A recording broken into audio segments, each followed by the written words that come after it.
Olá, olá, bem-vindos a Enfrentando a Dislexia. Bem-vindos aqui no Instagram. Eu sou a Caroline, sou disléxica e ensino mães a entenderem os efeitos da dislexia em seu filho e usar as adaptações escolares para ter um filho vencedor. Nosso tema é reprovação. Meu filho pode ou não ser reprovado? O que diz a lei? Olá! Tudo bom? Tudo bom e você? Tudo bem? Tá me ouvindo Estou bem? ouvindo bem. Então tá bom. Perfeito. Queria te agradecer seu tempo. Eu sei que é tudo muito corrido, né, para você, trabalho, criança, casa. Então, eu queria te agradecer e dizer que a doutora Marisa é um ponto de referência para mim, porque nos momentos assim de mais dificuldade, eu falo, meu Deus, para quem, onde, com quem eu vou perguntar, né? Porque você acha de tudo na internet, aí vem sempre a doutora Marisa na minha cabeça, eu falo, vou ligar para ela, ou mando uma aluna ligar, ou uma amiga, ela é um ponto forte de referência sobre a educação. Então, vai ser uma live muito proveitosa. Aproveitem, gente. Mande essa live para sua amiga, para a professora do seu filho, porque vai ser uma live maravilhosa. Marisa, eu vou passar a palavra para você, se apresenta e aí a gente inicia. Ai, Carol, eu que fico assim muito lisonjeada, viu, pelo seu convite.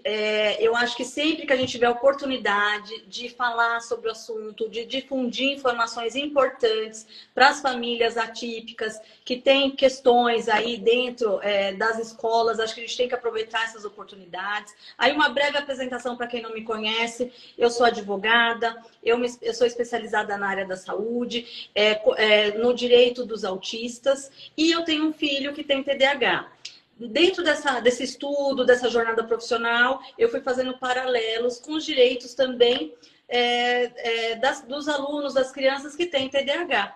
E nós estamos aqui. Tem muita dúvida justamente nesse educacional, né? E foi aí que a gente se encontrou, né, Carol? Foi, Quando veio a lei e o TDAH com a dislexia, né? foi aí mesmo. E justamente, né, a nossa,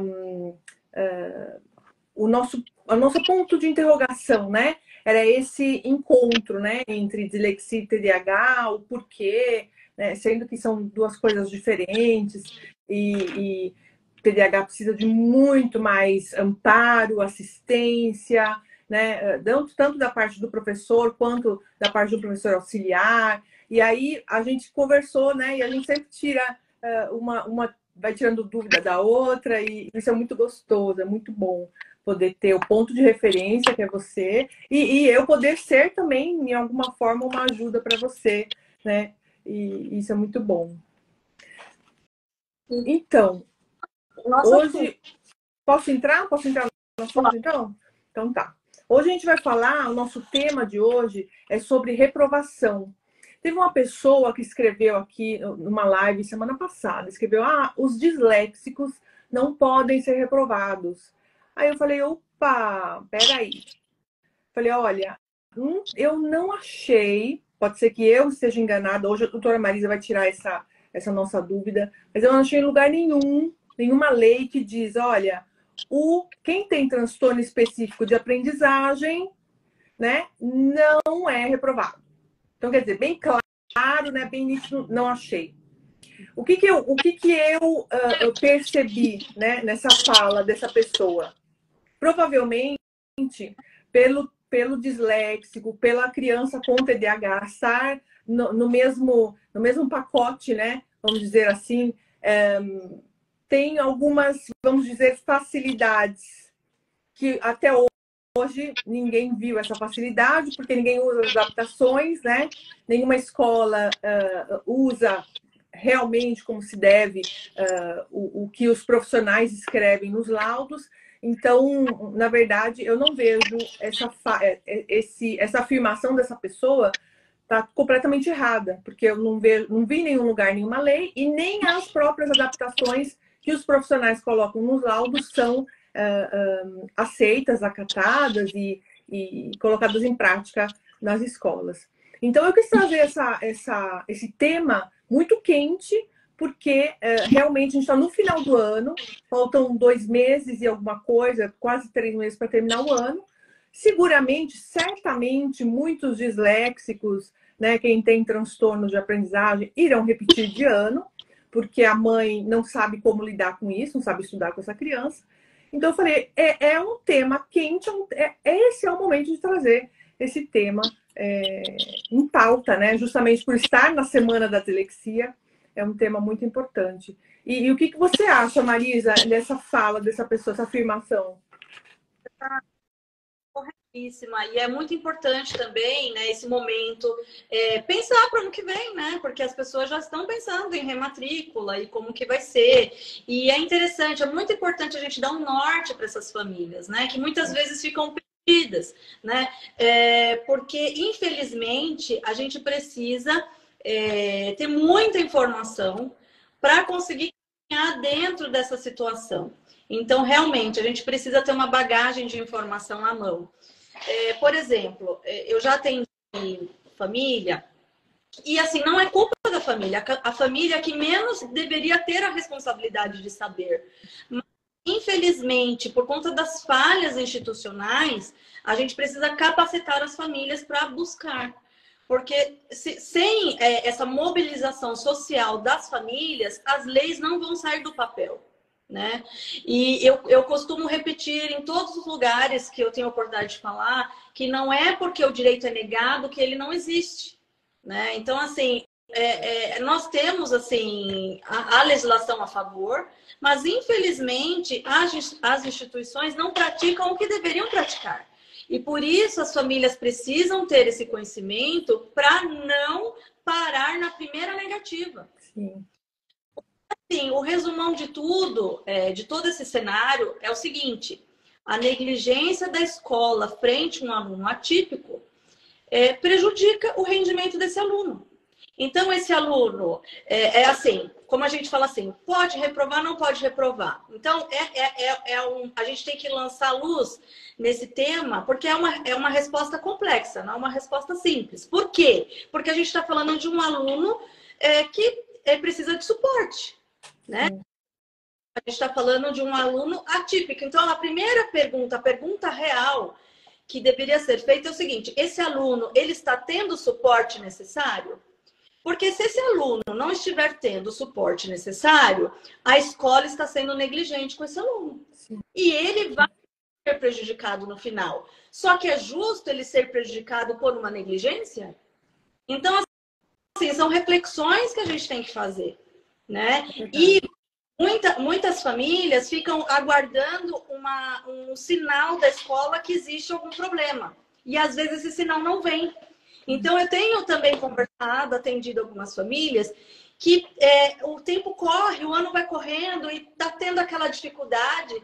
Infelizmente as escolas não seguem aquela diretriz, aquela nota técnica do MEC, aquela nota 4. Não diagnóstico clínico para você ter o atendimento educacional, né? Porque bastava o diagnóstico pedagógico, né? Porque aquele aluno ele está no ambiente, os profissionais estão observando as dificuldades.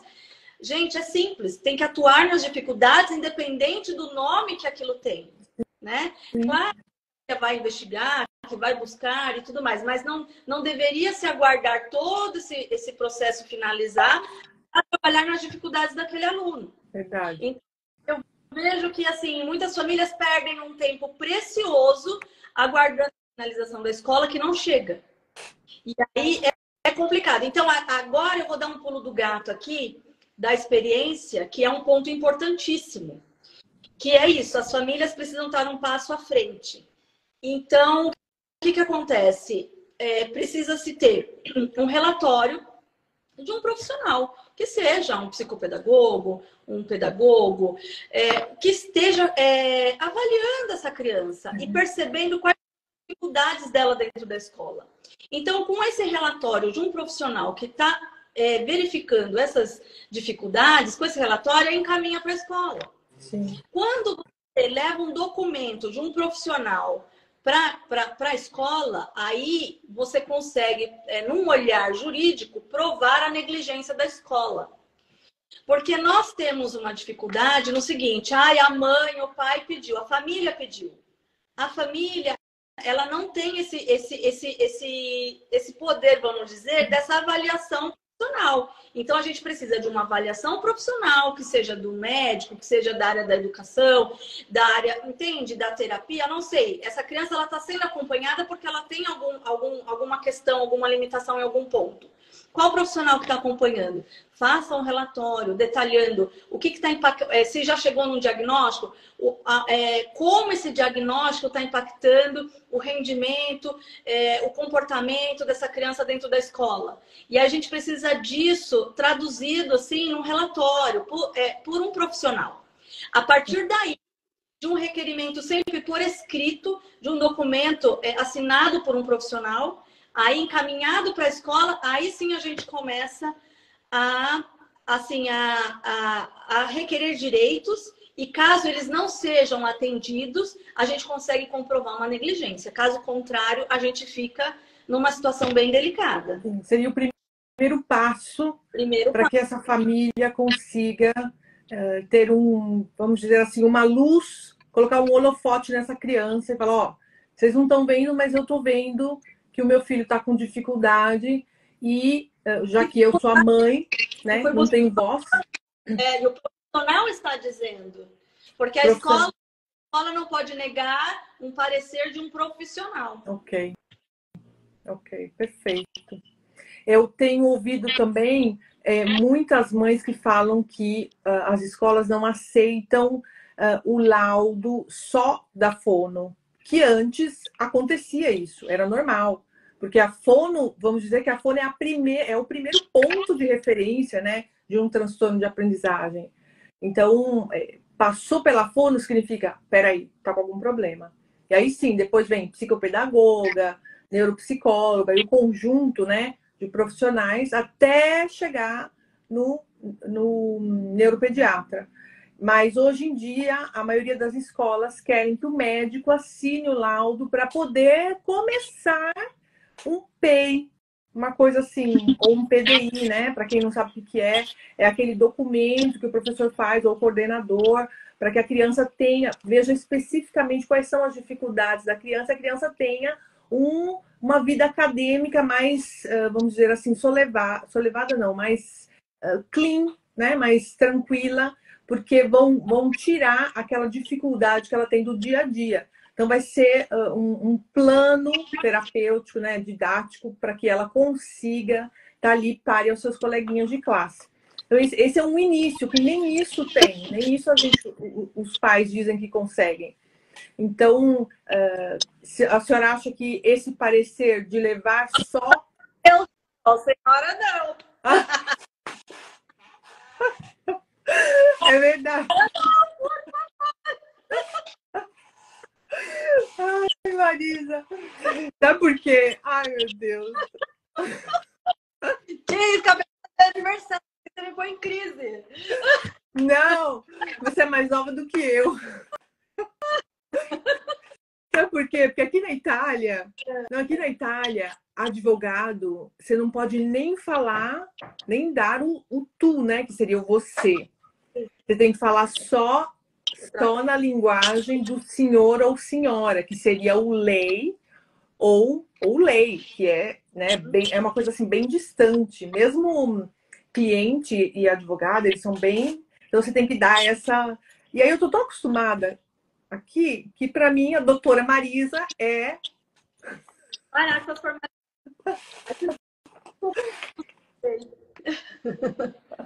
Mas é verdade, mas estamos no Brasil, a gente não está na Itália. Então vamos lá, Marisa. E Marisa, falando retomando aqui sobre a parte mais simples que devia ter na escola, estou numa live, que devia ter a escola, que teria que dar a escola, que é o PEI ou o PDI, dependendo da região onde você está, as escolas não dão. Né? Eu sei de caso que escolas nem tinham um formulário, eles nem sabiam como teriam que agir para poder fornecer esse PEI para esse aluno. Então, assim, a gente... Né, Carol? Muito difícil tudo, né? A gente tá assim, como se fosse no meio da selva, sabe? Eu me sinto assim, bem... Então, mas assim, fazendo um link, arrematando a informação anterior com essa que você está trazendo. Então, assim, qual seria outra coisa para a gente pontuar, né? O ideal, o real e o possível. Qual é o ideal? Que a gente está muito, muito longe desse ideal. O ideal é que não se precisasse, né, de um laudo, de um relatório para a escola atuar nas dificuldades pedagógicas daquele aluno. Esse é o ideal, esse é o correto. Isso é como a coisa deveria funcionar.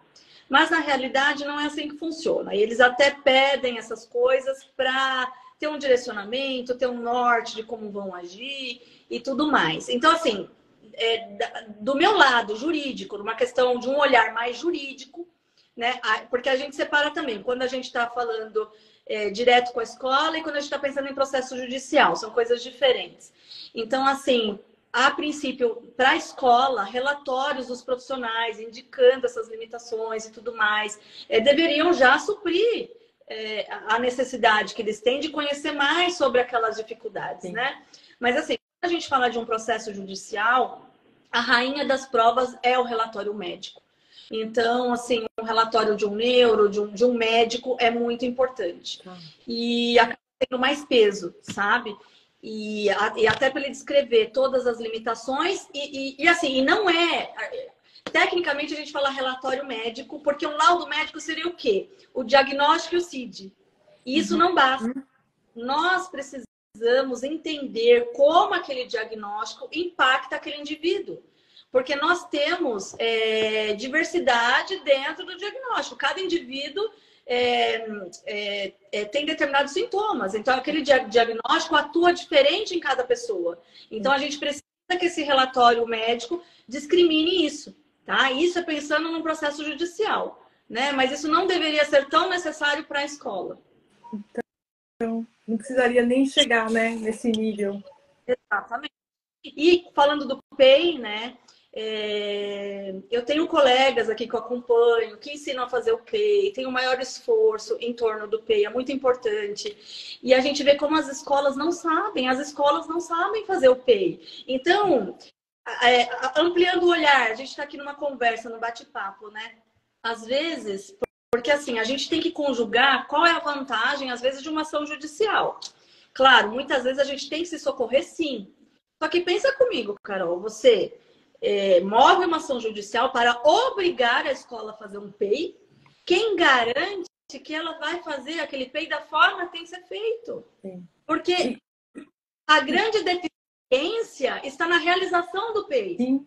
Eles têm esse obstáculo porque eles não sabem fazer, porque eles não entendem do diagnóstico. Então, a gente tem que ir lá mais assim na fonte da coisa.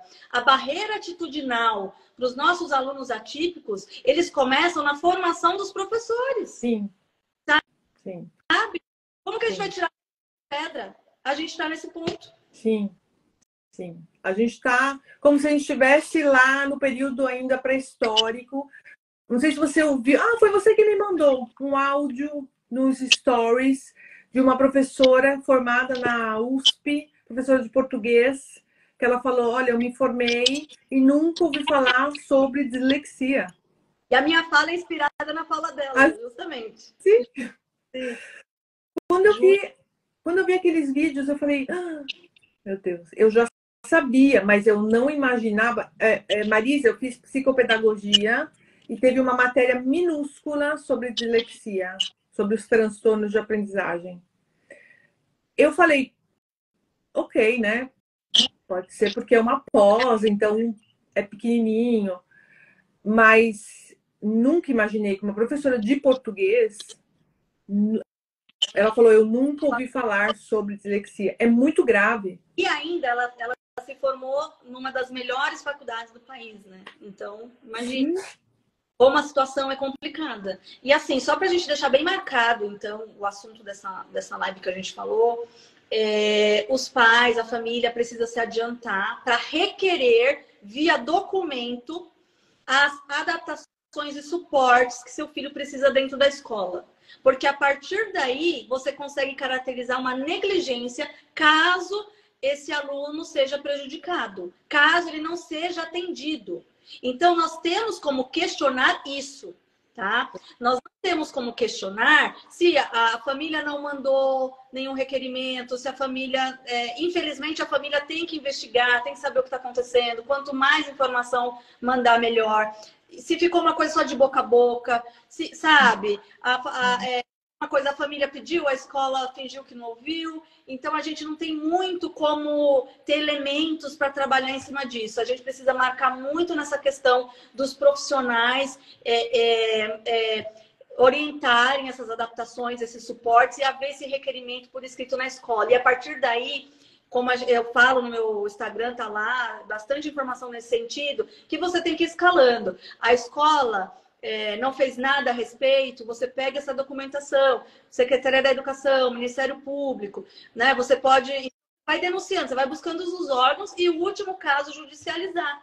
Agora, passar o ano todo sem adaptação e suporte, fica inviável. E aí eu vou trazer um pouquinho aqui de lei, né? Que é outra coisa que eu repito muito, que o direito à educação com qualidade é um direito constitucional.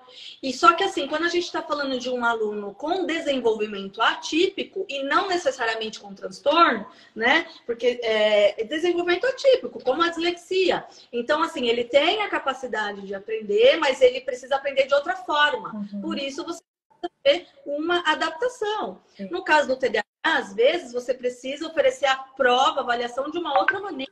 Então, você precisa conhecer quais são os sintomas que o transtorno traz, que a condição traz, para conseguir trabalhar em cima disso. Então, assim, o aluno atípico, ele vai precisar ter esse manejo.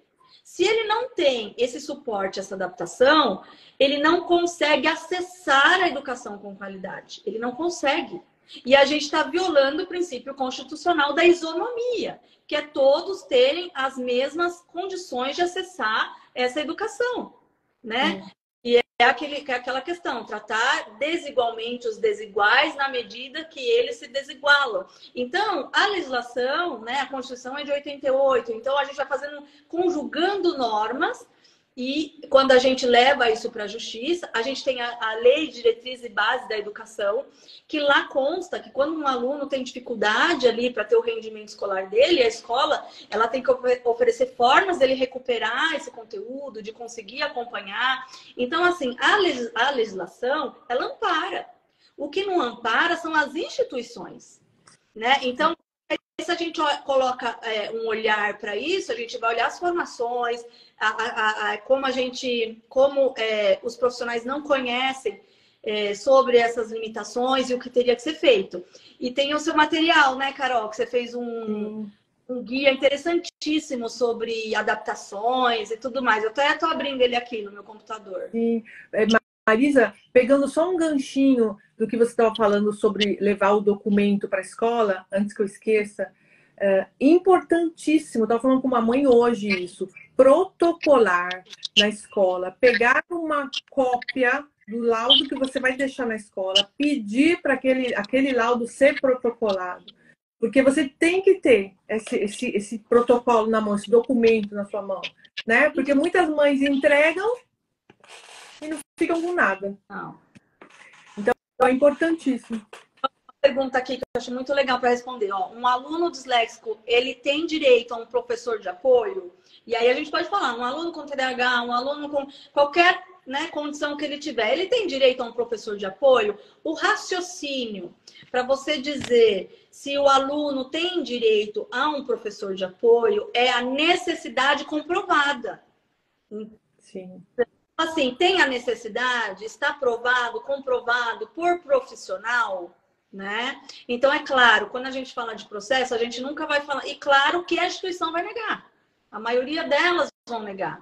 E a gente não está falando que você vai entrar com um pedido e ele vai ser garantido na justiça. Não é isso. Porque a gente tem que comprovar. Como a gente não tem nós temos leis, mas qual que é a diferença da gente ter leis e política pública? Política pública é uma verba destinada para instrumentalizar, criar instrumentos para aquela lei funcionar. Então, você já vai ter os caminhos para aquilo. Quando entrar na instituição, toda uma forma de lidar com aquele assunto que já foi trabalhado. Então, nós temos leis, nós não temos políticas públicas ainda, né? Então, infelizmente, a gente tem que ir caso a caso na justiça e ir levando provas, comprovando, né? Acaba ficando, assim, no entendimento de cada instituição, algumas oferecem, outras não oferecem, só que, assim, para quem tem condições de buscar os profissionais, de fazer todo esse caminho, vai construindo.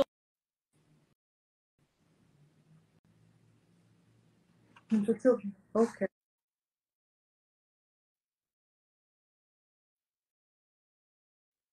Para fortalecer, para quando se criarem essas políticas públicas, né?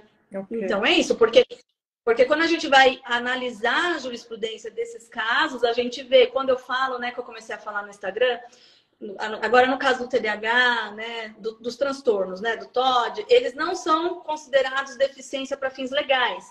Mas quando você comprova a necessidade daquele aluno dentro da escola, você comprova que ele precisa, é indispensável, porque senão ele não vai...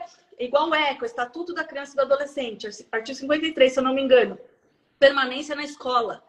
Se você não dá o suporte, ele não consegue permanecer na escola. Você está contrariando a legislação. Então, assim, quando você traz todos esses elementos para uma ação judicial, o juiz ele equipara aquele aluno a um aluno com deficiência para fins legais para oferecer o suporte que ele precisa, sabe? Então, assim, ele equipara. Por que eu digo equipara? Porque ele vai aplicar a lei brasileira de inclusão para esse aluno, sabe? E aí existe muita ignorância, e até a gente percebe, até nos nossos políticos, que acham que deficiência significa incapacidade. E não é nada disso. A deficiência, ela pode significar as limitações que aquela pessoa tem, os suportes que ela necessita e as políticas públicas que ela necessita, que seriam indispensáveis para ela ter o direito constitucional dela de igualdade de condições de ter acesso à saúde e à educação.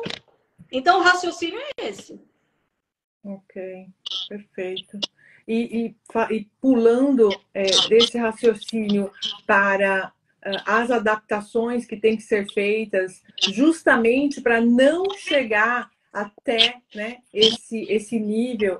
Então, quer dizer, o que a escola deveria proporcionar para esse aluno com dislexia, com TDAH, com dificuldade de aprendizagem? A gente coloca também todo mundo aí nesse balaio, mesmo quem tem síndrome de Down ou TOD, também tem dificuldade de aprendizagem. Então, o que a escola deveria proporcionar, que ela não proporciona, a maioria, né? E que a gente pode trazer hoje aqui, que a gente vai trazer hoje aqui, e que vocês, mães, podem levar para a escola isso. Ou se não, você já vai lá em casa para pegar o laudo, ver se está escrito isso no laudo, conversa com os profissionais, fala, olha, eu ouvi a profissional Carol falando assim, eu ouvi pode colocar o meu nome, não tem problema não, enfrentando a dislexia, ela falou que a criança precisa de calculadora, se tem descalculia, a criança não precisa copiar da lousa justamente por esse momento de distração, né, de não ter o foco. Então, para ele é muito difícil copiar, fazer essa conexão entre olho na lousa e usar a mãozinha. Se a criança tiver uma disgrafia, ele não vai conseguir, gente, copiar e ao mesmo tempo olhar na lousa. Então, tem tudo, para cada dificuldade tem uma adaptação, e isso é real, isso existe. E isso traz o aluno vencedor, que eu sempre falo aqui do canal, né? Porque o aluno ele consegue superar as suas dificuldades. Quando ele tem a adaptação certa, né? Quando o professor ajuda, tem como diz, essa troca, né? Entre família e escola, né? Sem chegar até ao ponto de ter que judicializar e a professora ter que fazer de qualquer jeito e tem que colocar o P e ela não vai saber colocar o P. Antes de chegar nesse ponto, você, mãe, como a gente estava falando no início da live, que a Marisa falou, faz uma renovação da mente, né? E em vez de esperar a escola te chamar, esperar a escola dizer, olha, eu acho que seu filho vai repetir de ano, corre. já olha você, já vai você atrás, já se informa, vai atrás de informações, né? E aqui eu queria trazer, Marisa, uma adaptação que eu uso, que eu falo muito também no curso que eu uso, é a dificuldade nos processos de automatização da leitura escrita. Então, se você traz para essa criança na sala de aula ou em casa mesmo, uma mudança de fonte, olha que coisa simples. Coloca fonte específica para os disléxicos.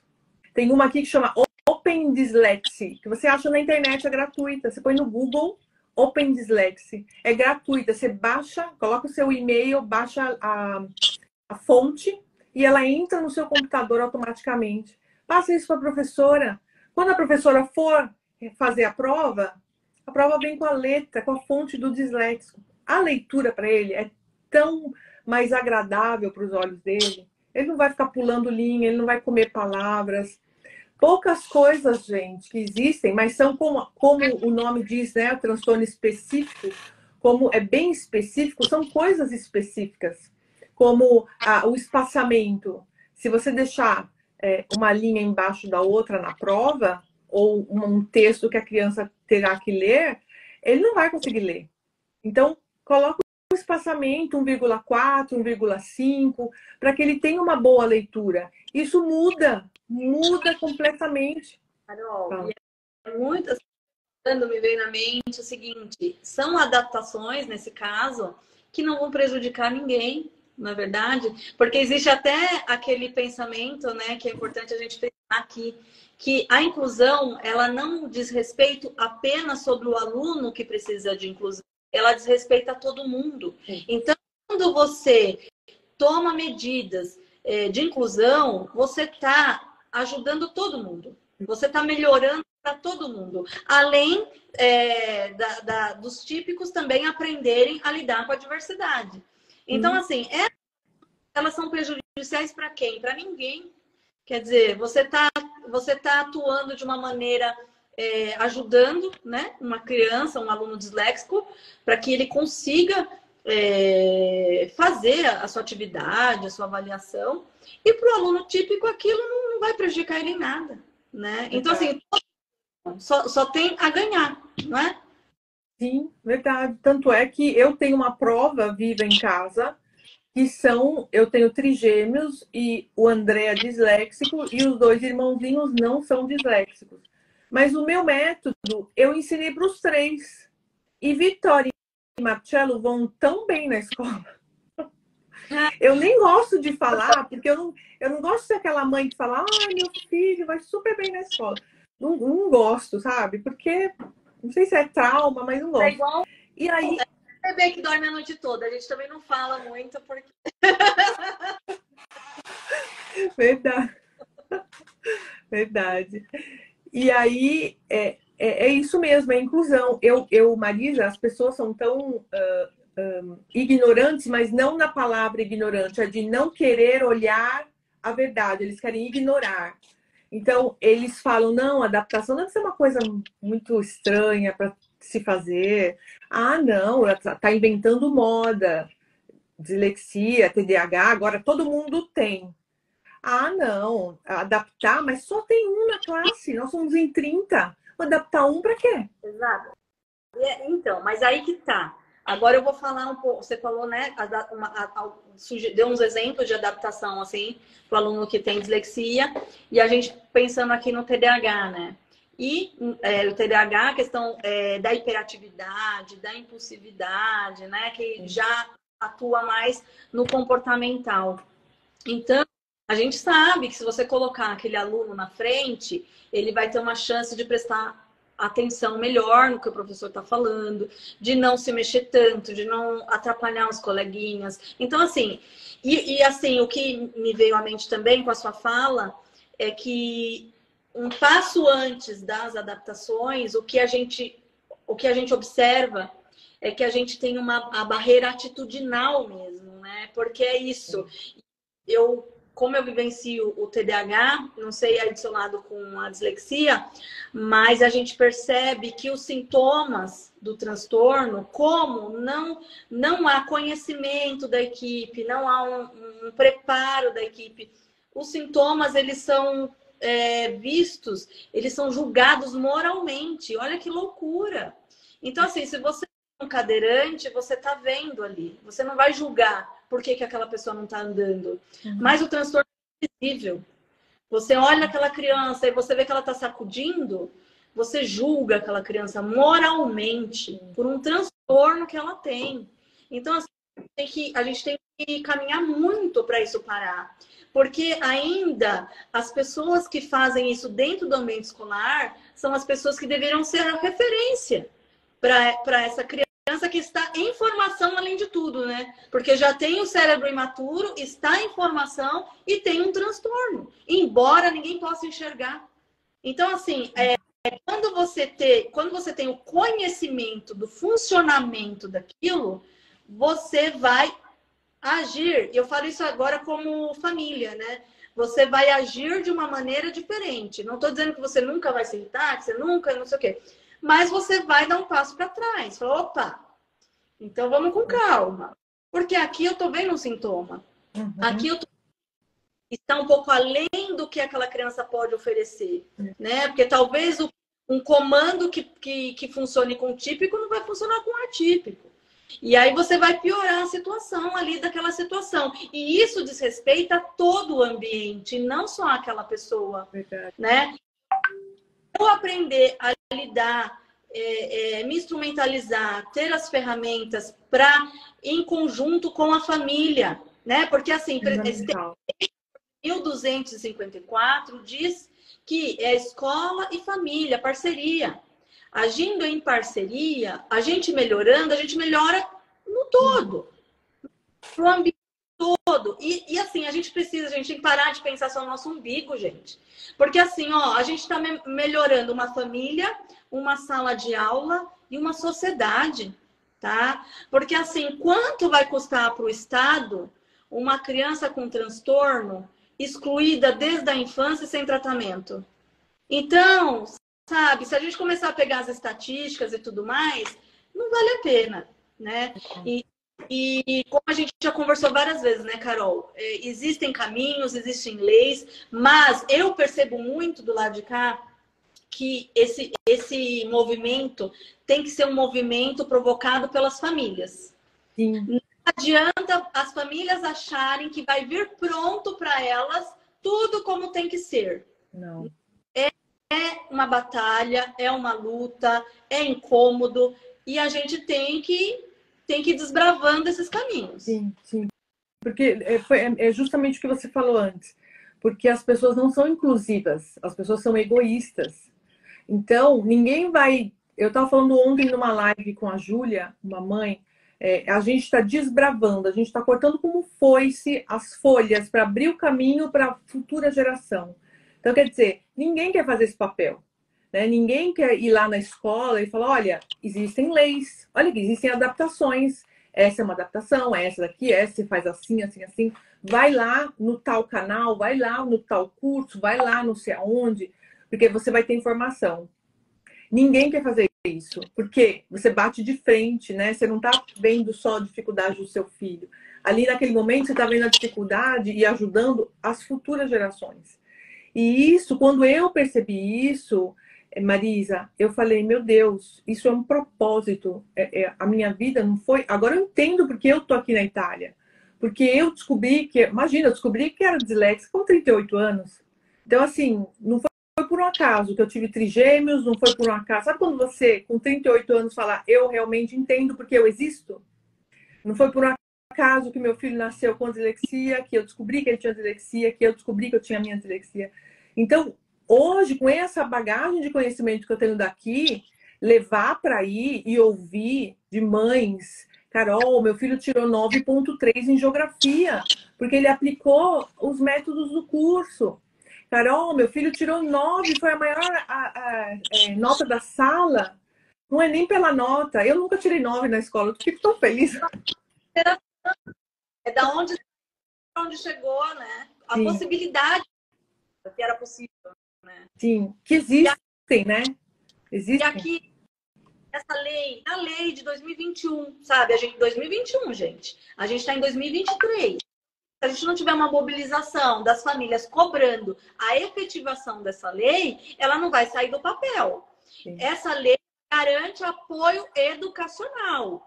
Além de todas que eu já falei para vocês aqui, Constituição Federal, ECA, Lei de Diretrizes e Bases da Educação Nacional, mas aqui nós temos uma lei de 2021 que fala TDAH e dislexia, apoio educacional, tá? Acho que veio mais alguma pergunta, né, para a gente reforçar o raciocínio. Então, olha, o aluno atípico, ele precisa cumprir o regimento interno, as normas, tudo isso que está acontecendo. Então, assim, pode reprovar ou não pode reprovar? Gente, ele vai... Se ele não tiver o rendimento, né, que ele precisa ter o rendimento, ele vai... A grande questão aqui é se seu aluno, se seu filho está tendo um rendimento abaixo, talvez, né, talvez não, agora eu estou supondo assim, não se sabe ainda o que ele tem. E a gente só está vendo esse rendimento abaixo. A família vai ter que buscar o que está por trás desse rendimento abaixo, não deixar a coisa correr, porque a escola, agora, no olhar jurídico, tá? Quando a gente, assim, pensando em ação judicial, pelo amor de Deus, não confunda as coisas.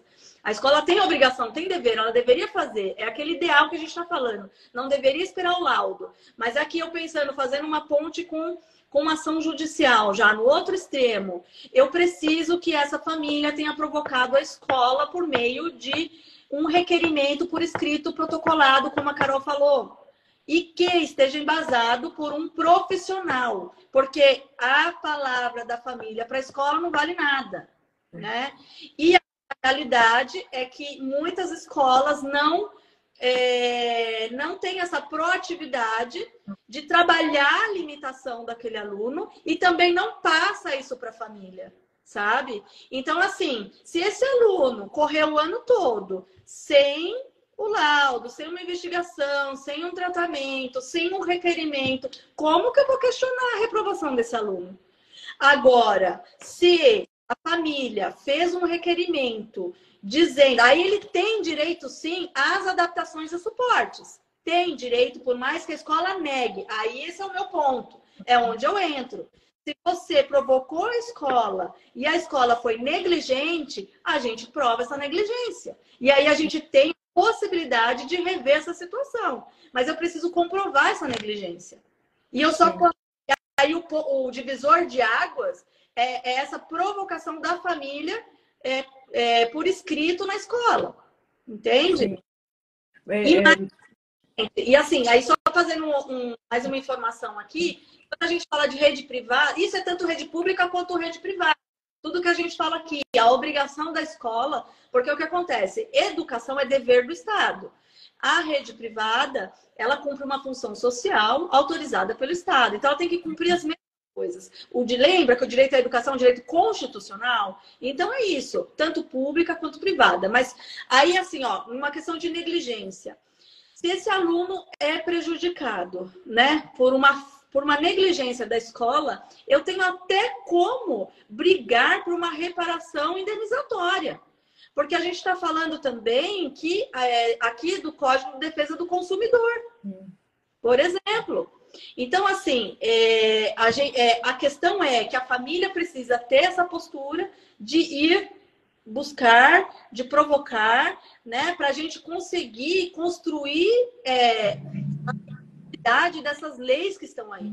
Porque, assim, não vai vir pronto para a gente no colo. E, assim, eu trabalho com o direito dos autistas também, com a comunidade. E a Lei Berenice Piana é de 2012.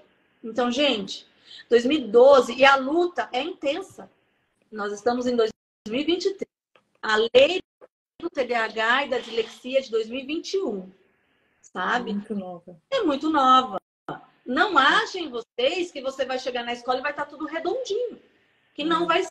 Não. Marisa, pegando um gancho do que você acabou de falar, também a gente tem que pensar que não adianta a escola falar, sim, eu adaptei.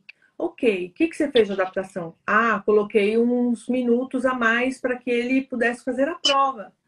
E só isso, porque é o que as escolas estão fazendo. Elas acrescentam minutos a mais, a criança faz a prova, então está adaptado. E não é isso, gente. Adaptação não é... tem isso também. E que são casos e casos. Tem casos de adaptações que a escola não precisa prolongar o período da prova da criança. Pelo contrário, ela precisa tirar um pedaço da prova. São 20 questões, o menino faz 10. E no mesmo horário que os outros, principalmente para quem tem TDAH, porque imagina um menino com TDAH, em vez de fazer 50 minutos, faz 1h30 de prova. Esse menino vai viajar na maionese. Então, talvez ou TDAH e dislexia, uma prova oral, né? Ou um ledor. Então, cada um vai ser de uma maneira, né? Sim. E é isso. Então, isso é tão importante que você trouxe, Carol. Vamos destacar isso, né? Porque qual é a efetividade, né? O quanto isso está funcionando, a funcionalidade dessa adaptação e desse suporte. Porque eu passei também. Então, por exemplo, um aluno com TDAH, às vezes, ele precisa de um profissional de apoio. Então, às vezes, vai precisar de um tutor, vai precisar de um profissional. É tão comum um profissional funcionar em um ano, trocar o profissional, outro profissional não funciona. E a escola está confortável porque ela está oferecendo. Então, assim, a gente precisa entender o que funciona. Porque a gente precisa tirar as famílias desse lugar onde só há julgamento. Sim. Então, assim, se aquela profissional de apoio não está funcionando, o problema é do aluno? Sabe? E a gente vive isso no dia a dia. É isso que você falou. Aí, às vezes, faz algo, 10% de algo que deveria fazer, ou até 50%. Só que quando a gente fala de um aluno atípico, e eu atendi um caso ontem, de um aluno com TDAH e TOD, que ele estava com suporte e apoio para o TOD. Só que ele não tinha um suporte e apoio para o TDAH. Então, a escola está fazendo 50%. Só que é bom, né? Só que, assim, a escola está fazendo 100%. Só que esse aluno ainda está prejudicado, porque ele tem o TDAH e o TOD. Então, está sendo um apoio para a parte comportamental, mas não está com apoio para a parte de aprendizagem. Exato. Então, como é importante esses profissionais se apropriarem de tudo isso, dos sintomas, dos diagnósticos, né? E da formação continuada que está nessa lei de 2021. Sim. Então, a gente precisa se apropriar disso. Sim, e olha que interessante que você falou. O profissional entender que o comportamento está completamente conectado com a aprendizagem. Porque você está ensinando ali qualquer coisa, qualquer função que ele estiver fazendo, sobre qualquer exercício comportamental ou qualquer coisa, é conectado. É emoção, comportamento, aprendizagem, memória, está tudo ali. Ele está formando aquele cérebro, né, que está em formação. Então, querer separar, falar, não, o meu dever é fazer só isso. É o que é? Como é que é esse trabalho? É empurrar com a barriga? Né? Vamos dar o melhor, o nosso melhor. Outra coisa, Carol, que eu acho muito importante também a gente colocar. A gente não está falando que o professor tem que dar conta de tudo e de tudo sozinho. Não é, isso é desumano. Quando a gente levanta essas coisas, a gente não está sendo contra o professor. Imagina, gente, a gente quer ser parceiro, a gente quer parceria. A gente está falando assim, que precisa, tanto a gente está falando uma questão de olhar público, né? Que a gente precisa de investimento, precisa de política pública direcionada, né? Para esse público, para funcionar. E uma questão de gestão também, né? E outra coisa que eu vejo muito, tá? Eu acho, assim, no caso do TOD, né? E TDAH, parcerias com outras instituições. Por exemplo, parceria com a OAB, porque a OAB, ela tem a questão da justiça restaurativa, né? Levar isso para dentro das escolas, em parceria com outras entidades. Isso poderia agregar bastante, sabe? A gente não está a sala de aula e o professor é o único profissional que vai resolver todos os problemas. Muito pelo contrário. Eu acho que, assim, agora é uma opinião, tá?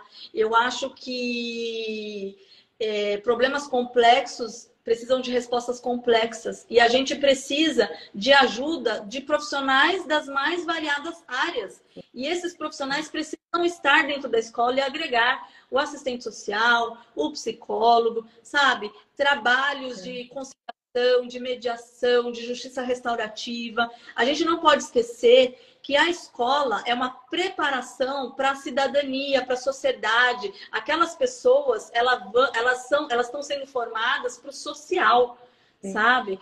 Então, não é inteligente você negligenciar, você excluir, você ficar numa visão tacanha de julgamento moral, né?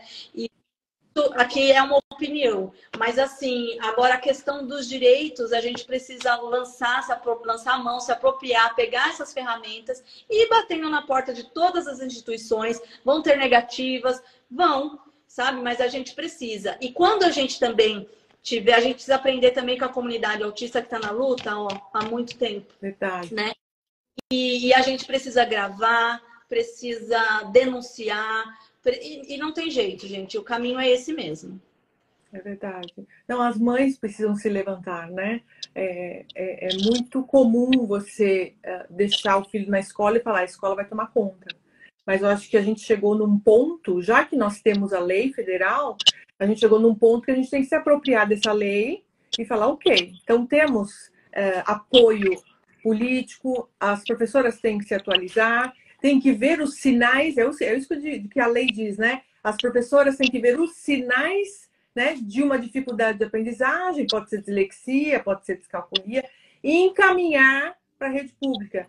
Então, quer dizer, a mãe tem que se apropriar disso e falar, ok, já que eu sei disso, então deixa eu ir lá na escola, ver o porquê que meu filho está indo mal, né?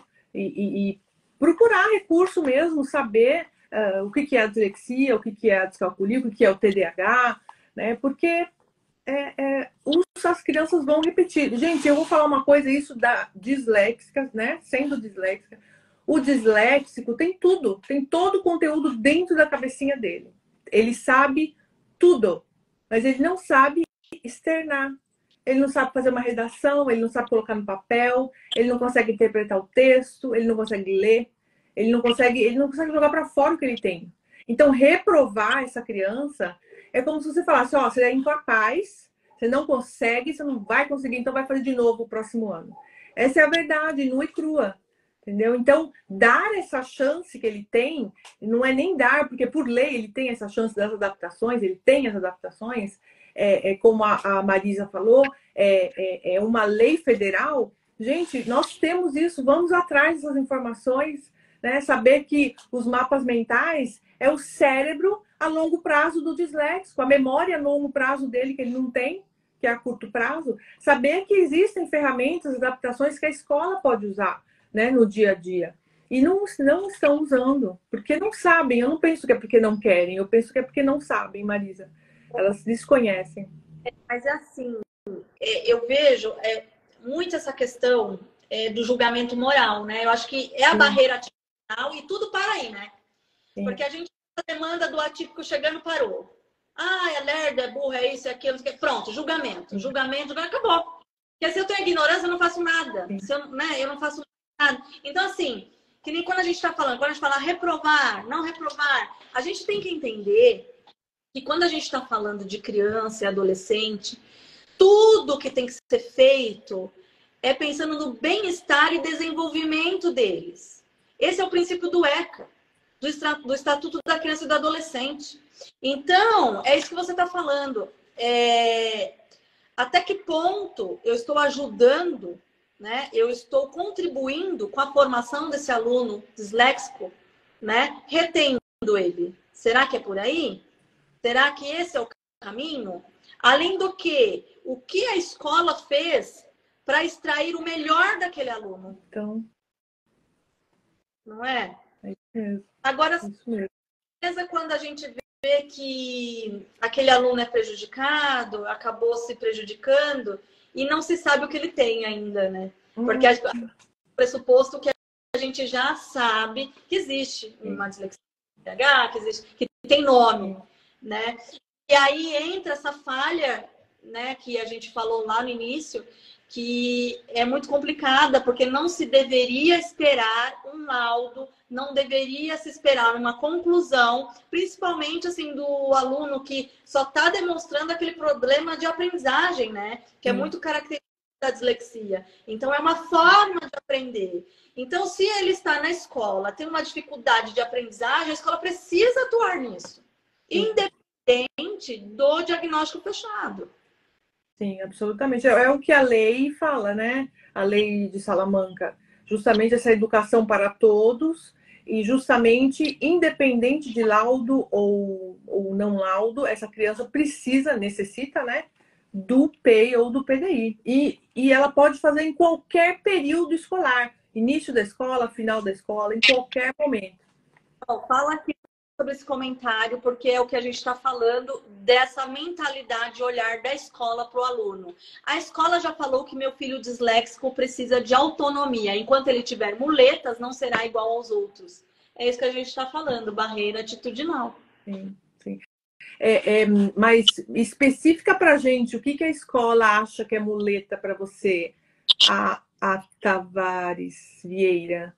Porque uma coisa são as adaptações necessárias, porque o disléxico não pensa, não aprende na forma tradicional de estudo. Ele não aprende dessa forma. O cérebro dele aprende diferente, então tem que ser um outro, por isso as adaptações, o outro tipo de aprendizado. Então, especifica pra gente o que é muleta. Porque uma coisa que eu aprendi aqui na Itália com as profissionais foi, Carol, de pouquinho em pouquinho, como conta-gotas, você vai deixando o seu filho fazer as lições sozinho, mesmo que ele errar. E isso vai dar autonomia para ele. Vai ser tudo bagunçado, vai ser tudo errado, mas não tem problema. Devagarzinho você vai dando essa autonomia. Prova flexibilizada, mais tempo de prova, a escola entende que são muletas. Você entende? Não. Essas são as adaptações, gente. Brinca com a importância do PEI, né, gente? Porque se a gente sabe as limitações daquele aluno, a gente tem um plano de educação individualizado, isso não é muleta. Isso é necessidade e existe toda uma questão de observância até quando aquilo vai ser desnecessário. Não é que aquela necessidade vai ser eterna. Então, assim, tudo tem que ser trabalhado, né? Só que quando a escola fala isso, você já identifica uma barreira atitudinal. Sim, absolutamente. Teve uma moça que escreveu: a minha escola disse que o PEI é só para quem tem TEA. É o autismo. Aí também é um outro tipo de, né, exclusão, né? Só para esse tipo de transtorno. Esse aqui não. Então, as escolas precisam, Marisa, a gente precisa dar uma sacudida nessas escolas. Existe esse desgaste de uma ação judicial, né? Que é muito necessário. Como eu falei, quando a gente fala, analisa a jurisprudência, né? Alunos com TDAH, com TOD, eles são equiparados aos alunos com deficiência para fins legais, porque eles demonstram as suas limitações e as suas necessidades. Só que precisa de uma ação judicial para provar isso para o juiz mandar a escola fazer tal coisa. Poxa vida, sabe? É muito complicado, né? Nossa, é muito desgastante, né? Para a escola, para o filho, para os pais. Eu só queria falar uma coisinha para a Tavares. A Tavares, pra você ter ideia, as adaptações que são ledor, prova flexibilizada, provas. Como se diz quando você reserva um dia para a prova? Prova marcada. Posso falar prova marcada? Sabe, aquele dia específico tem a prova. Aqui chama prova prenotada. Quer dizer, o meu filho vai fazer a prova, ele sabe o dia da prova, ele sabe o horário que ele vai fazer a prova, e isso tira a ansiedade dele, e ele vai preparado para o dia da prova. Então, até isso é uma adaptação que funciona muito bem. Porque a criança não chega ali de supetão, prova, né, de surpresa. Então, são várias adaptações que isso não é muleta, isso é adaptação. Se tiver no laudo... Ela complementa essa Tavares Vieira falando que a mesma escola falou que o PEI prejudicará o futuro do meu filho. Veja só. Tira dessa escola. E a uma escola falar que o PEI vai prejudicar. Gente, então, Deus. É difícil, né? Complicado porque provavelmente essa escola não sabe fazer o PEI, não quer fazer, entendeu? E tá dando essas desculpas, são desculpinhas, né? Para não ter que colocar a mão na massa. E que, gente, PEI, você pode descarregar pela internet aqui. Baixa um PEI pela internet, faz a anamnese com a família, pergunta quais são as dificuldades da criança desde que ela nasceu até agora. Depois vê, pega os cadernos dessa criança, vê quais são as dificuldades. É uma coisa tão simples de se fazer. Vê quais são as dificuldades, chama os professores, faz uma reunião, reúne. Qual é a dificuldade na tua matéria e na tua? Vamos escrevendo. Faz um planejamento para que essa criança, adaptado para que essa criança consiga, né, estar ali no mesmo nível dos amiguinhos e coloca em prática, né? Muda, faz uma lição de casa diferenciada, dá menos lição de casa. Se ela acertar um exercício, perfeito, ela entendeu. Em vez de fazer, como você falou, prova escrita, faz prova oral e vai mudando as estratégias para que essa criança tenha autoestima elevada, o pai e a mãe fiquem solevados, sem ansiedade, né, morrendo de preocupação, e até a própria professora vai estar vendo o rendimento escolar dessa criança que vai melhorar absurdamente. Então, são coisas que eu fico revoltada. Eu tô aqui do outro lado do mundo, mas eu fico revoltada com essas escolas que não querem... Carol, fala mais das adaptações, tem gente anotando. Vou falar, olha, tem uma aqui que é muito interessante, fala sobre línguas estrangeiras. É polêmico, eu sei que eu vou me queimar um pouquinho, mas eu vou falar a verdade.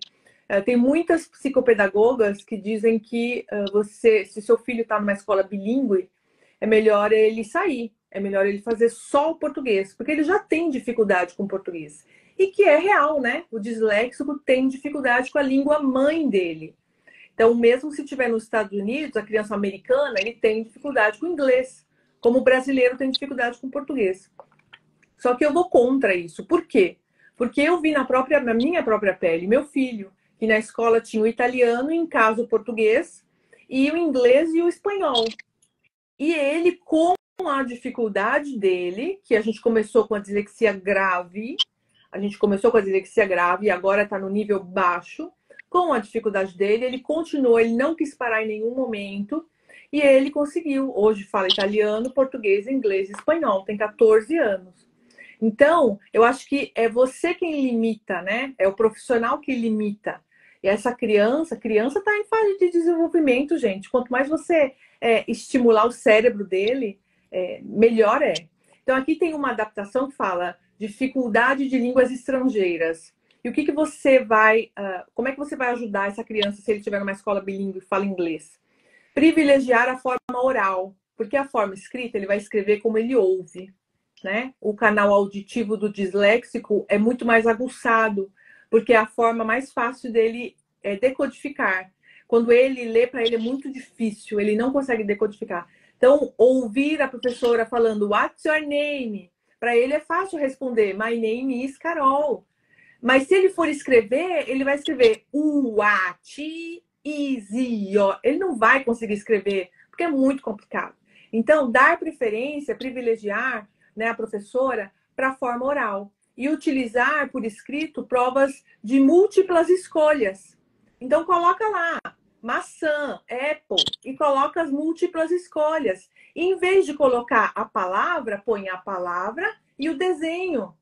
A palavra e a imagem, né? A palavra e o menininho brincando, se é um playground, se é um joguinho, para que ele associe imagem com palavras. Então, são pequenas coisas que precisam ser... Vê como é fácil? O professor não precisa fazer nada mirabolante. Mas entra naquilo, né, Carol? Precisa entender da dificuldade, né? O que eu vejo muito isso, que eu vejo é que tudo para no julgamento.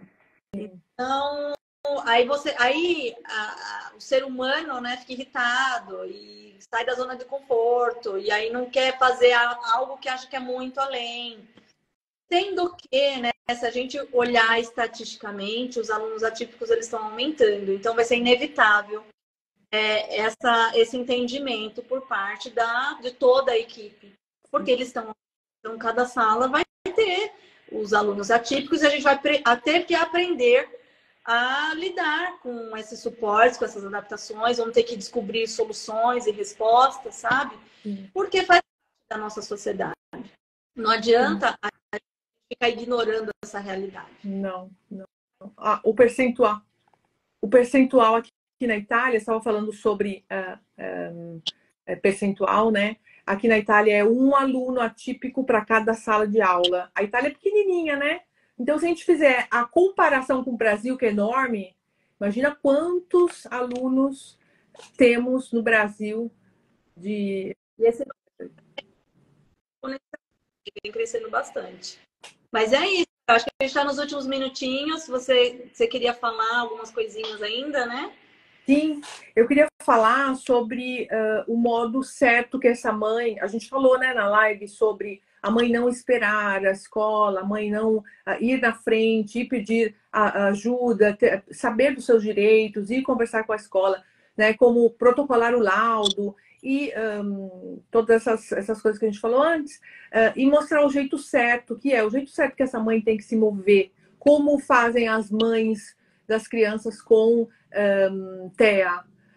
Elas não esperam. Então, o que as crianças, eu falo das mães das crianças com dislexia e TDAH, têm que fazer? Que estão juntas ali no mesmo cesto, né? Ir buscar informação, ir atrás. A gente está na Semana Nacional da Dislexia, então ir atrás de informação, participar de simpósio, participar de workshop, participar de lives, fazer perguntas, anotar. Eu fiz um evento semana passada, participar de eventos, porque quanto mais você souber, quanto mais você, mãe, estiver informada, mais você vai poder ir na escola pedir, né, a atenção da coordenação ou da diretora, até pedir uma reunião, para poder dizer, olha, realmente as adaptações não são muletas, as adaptações são necessárias. Olha aqui no meu... Esse aluno é um absurdo, dói o ouvido, né? Sim. E ó, na nossa live aqui, que ela está contribuindo com a gente, né? Aqui a Tavares Vieira, ela falou, ó, a cada 20 alunos, 5 tem transtorno de aprendizagem. Então, olha aí. Brasil é muito grande, gente. É muita criança. Muita criança. E os pais não sabem o que fazer, porque esse evento que eu fiz semana passada, eu chorei tanto, Marisa, eu chorei tanto. Porque eu recebia cada mensagem de pais desesperados com crianças que estavam sofrendo bullying, crianças que não estavam sendo bullying pelos próprios professores, hein? Nem pelos amiguinhos. Sabe, cada coisa que eu sou muito assim carnal, então eu pego a situação e sabe? Então eu chorei muito a semana passada, falei, meu Deus, não é possível que as pessoas ainda estão nesse nível de sim. Entendeu? Então, assim, as mães têm que dar esse passo, têm que ir atrás de informação. E é importante a gente colocar aqui, né, Carol, porque acho que na sua estrada, na minha trajetória, na nossa trajetória, das mães atípicas em geral, a gente passa muito julgamento. Então, não se envergonhe, não se acanhe, não pare no julgamento, né? Porque o que a gente tem são de condições, da diversidade humana, então a gente precisa ajudar. Então, as nossas crianças, os nossos adolescentes, eles precisam de ajuda e não de julgamento. Tá? Então, com a informação que a gente, como você falou, fazer workshop, que a gente vai buscar aqui, vai buscar ali, a gente já pode questionar uma escola que fala que o PEI vai prejudicar o aluno, né? Gente, isso daí chega num nível até de ser passível de denúncia, porque é um absurdo, né? É uma ferramenta importantíssima. Você não saber fazer vista grossa é uma coisa. Agora, você falar que isso vai prejudicar o aluno é uma... Não, é muito. É um absurdo, é um absurdo. Então, eu queria dar uma fechada para a gente poder, porque já passou uma horinha, para a gente poder terminar e dizer que o que eu posso oferecer para vocês, mães, neste momento. As inscrições do meu curso, aluno disléxico, aluno vencedor, estão abertas. E o que eu falo nesse curso que eu dou para mães de crianças com dislexia? Eu não falo de TDAH, mas quase todas é dislexia e TDAH. E eu eu não falo porque eu não sou especializada, né, em déficit da atenção, né? Então eu acabo não falando muito sobre TDAH. Mas as adaptações para o disléxico, o TDAH que tem dificuldade de aprendizagem ou que tem a comorbidade com a dislexia, acaba se beneficiando muito. Então, a maioria dos meus alunos são disléxicos e tem a comorbidade com o TDAH. E o que eu posso trazer para você? Eu trago as adaptações, eu te ensino como usar em casa, como você fala na escola, como você leva esse laudo para a escola. Normalmente eu examino o laudo junto com a mãe, ela me manda uma cópia, a gente lê junto esse laudo. Tem um método de estudo para disléxicos. Esse método de estudo é esse daqui, é um curso que eu fiz aqui na Itália. Esse aqui, ó. É um curso que eu fiz aqui na Itália. E ele é específico para disléxicos. Isso foi o que salvou a minha vida, Marisa. Salvou a vida do meu filho, foi o que eu passei para os outros dois. E isso é como se fosse uma alavanca. Sabe a criança que está parada e você joga a criança, aquela alavanca, e o menino voa? E é maravilhoso, assim, mudou a minha vida completamente. E eu trago isso no curso. Além de falar sobre dislexia na vida adulta, as consequências que isso traz emocionalmente, né? A gente tem uma parceria também com o SEDA, da Associação Brasileira de Dislexia. Então, se você não tiver feito o laudo, eles dão um desconto especial para quem está no meu curso.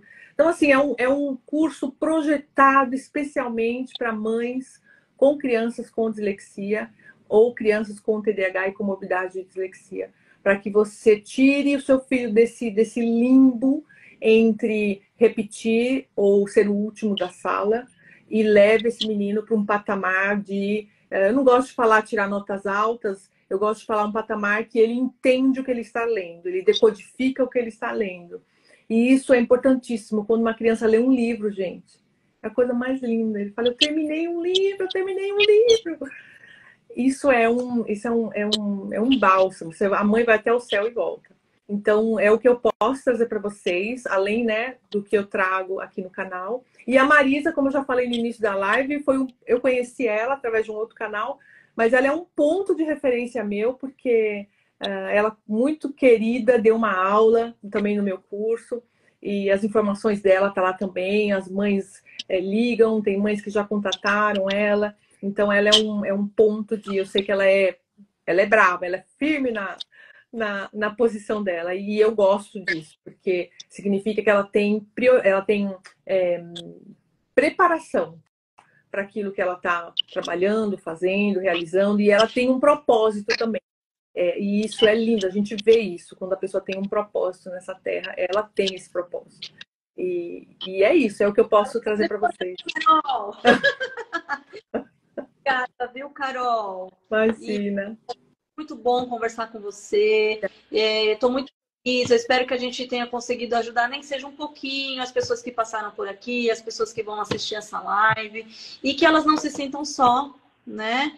E assim, a gente está falando de uma coisa muito maior que a gente, que são instituições, que são visões, que são, né? Mas nós precisamos nos fortalecer enquanto comunidade e ter uma voz coletiva, porque nós precisamos de políticas públicas voltadas para nós. Então, as pessoas concordando ou não concordando, né? Elas não podem falar que PEI vai prejudicar o aluno, sabe? A gente tem que sair do lugar, e a gente está num lugar muito ruim ainda, mas a gente se fortalecendo, fazendo uma voz, a gente precisa pressionar esses políticos e bora para frente e vamos alavancar essas nossas crianças. Tá bom, querida. Obrigada. Obrigada a todos que passaram, que escreveram. Desculpa se a gente não leu alguma mensagem, porque é tão intenso e um papo tão gostoso. Mas obrigada a todos. Um beijo, Marisa. Obrigadão. Tchau. Obrigada a você. Tchau.